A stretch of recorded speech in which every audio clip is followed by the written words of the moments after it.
Morning, welcome back to my channel. কেমন আছো তোমরা? আশা করি ভালো আছো। আমি চলে এসেছি একটা নতুন ব্লগ নিয়ে।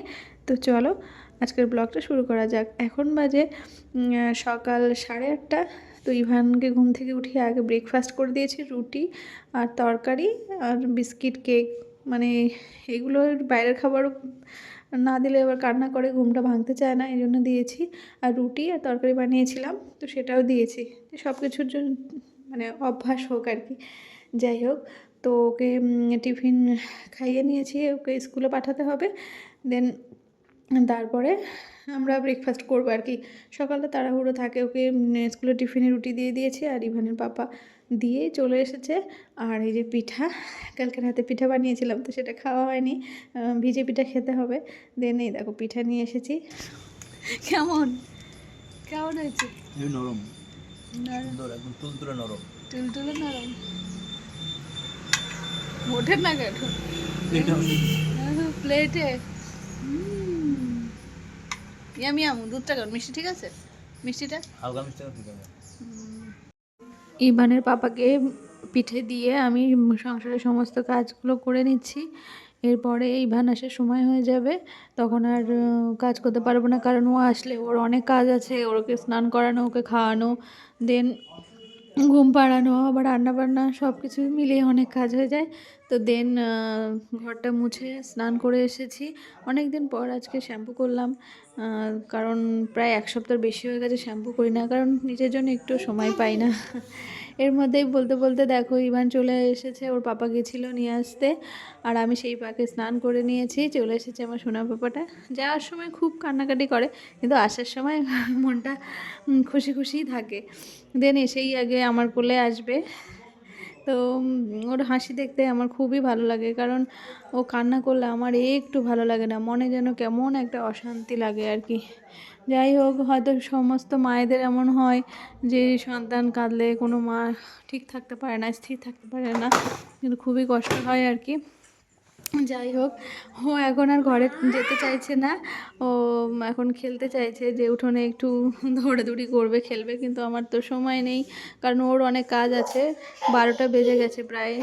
তো ওকে খাওয়াবো, ওকে স্নান করাবো, আবার ওর পাপা বের হবে, এর জন্যই আর কি। তো চলো তোমরা ব্লগটা দেখতে থাকো। আই হোপ আজকের ব্লগটা তোমাদের অনেক অনেক ভালো লাগবে। তো আশা করি তোমরা আমাকে সাপোর্ট করবে, পাশে থাকবে, এইটুকুই তোমাদের কাছে চাওয়ার, যে তোমরা আমার পাশে থাকো, সাপোর্ট করো। আর এদিকে দেখো ইভানের পাপা জন্য ভাত নিয়ে এসেছি। ও বললো যে এখন আর আমি রুটি খাবো না, পিঠে খেয়েছি, তো আমার জন্য একবারে ভাত নিয়ে আসো, আমি ভাত খেয়ে নেবো। তো ফুলকপি আলু দিয়ে তরকারি করেছিলাম, আর একটা ডিম পোচ করে নিয়ে এসেছি। তো এটা দিয়ে খেয়ে আজকেও যাবে, মানে ক্লাস আছে, তো সেই জন্যই। তো শার্টটা পরে বেশ ভালো লাগছিল, ওই জন্য আমি একটু মজা করছিলাম যে বেশ ভালোই লাগছে সাদা শার্ট পরে। দেন দেখো এতগুলো জামা প্যান্ট কাচলাম, তো মেলা হয়নি তখন। এর মধ্যে ওর পাপা চলে এসেছিলো, ওকে খেতে দিলাম, আর ইভানকে বসে দিয়েছি খাবার দিয়ে। আর ততক্ষণে আমি কাজগুলো করে নিচ্ছি। একা হাতে কাজ করতে গেলে তো এইভাবেই করতে হয়, কিন্তু কি করব, আমার তো সংসারে আর দ্বিতীয় বা তৃতীয় কোনো ব্যক্তি নেই।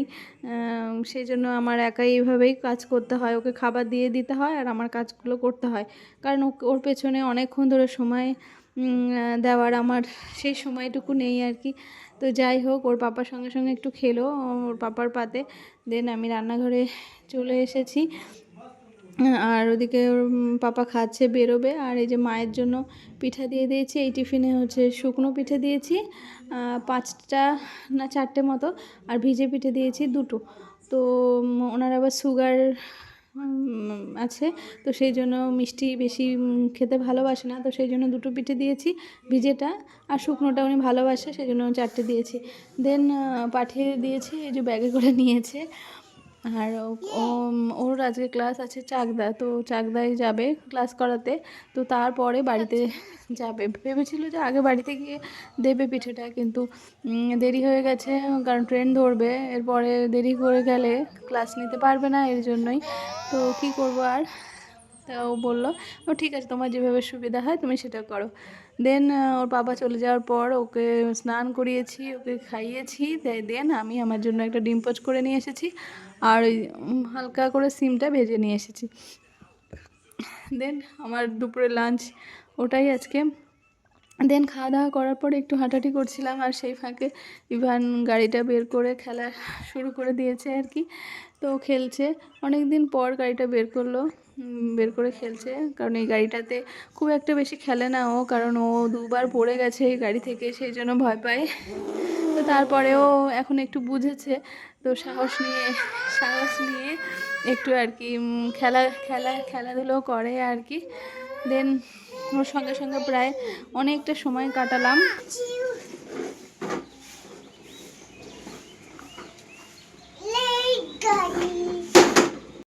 ওর সঙ্গে খেলতে খেলতে প্রায় সন্ধে হয়ে গেছিলো, ওর পাপাও চলে এসেছে। তো দেন ওর পাপা চা করে নিয়ে এসেছে প্রতিদিনের মতো। ও এসে চাটা করে, কারণ ও চাটা ভীষণ সুন্দর করে, লিকার চা। আর আমার লিকার চা বানাতেও ভালো লাগে না, আর খেতে তো আগে একটু ভালো লাগে। এখন বাজে সন্ধ্যা 6:30। তো ইভানের জন্য টিফিন বানাচ্ছি। এই দেখো, দাঁড়াও ব্যাক ক্যামেরা দেখি। এই দেখো, ইভানের জন্য প্যানকেক বানাচ্ছি। এই দেখো,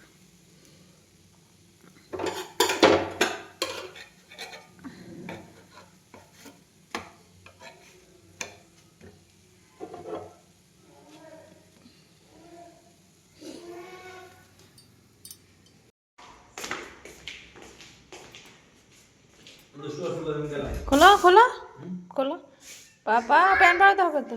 তারপর মামাম কি নিয়েছে দেখো, ইয়া বসো বসো বসো, মামাম তোমাকে প্রতিদিন রোজ রোজ সারপ্রাইজ দেয় বাবা। খাবার একদম চলো খাও, ওর প্যান্টার উপর। ইভানকে টিফিন বানিয়ে দেওয়ার পর আমি দই বড়া নিয়েছি খাবো বলে, কারণ আগের দিন ইভানের পাপা দই বড়া নিয়ে এসেছিলো আমাকে সারপ্রাইজ করার জন্য, কিন্তু আমি সেদিন পিঠা বানিয়েছিলাম। তো পিঠা খেয়ে আর খেতে পারিনি দই বড়াটা, তাই ফ্রিজে রেখে দিয়েছিলাম। দেন সন্ধ্যাবেলা খেয়ে নিয়েছি, আর এখন বাজে 9:30। ভাত কেন, ডিনার করার সময় হয়ে গেছে। ইভানকে ডাল সিদ্ধ করে ওকে ভাত মেখে দিয়েছি আলু ভাজা দিয়ে, আর আমি ডাল সিদ্ধ আর আলু ভাজা অল্প নিয়েছি, কারণ আমার গ্যাসের সমস্যা। তো এটা দিয়ে আজকে ডিনার সারলাম, ইভানের পাপাও সেটা দিয়ে খেয়েছে। তো চলো আজকের ব্লগটা এখানে এন্ড করছি। তোমরা ভালো থেকো, সুস্থ থেকো, গুড নাইট, টাটা।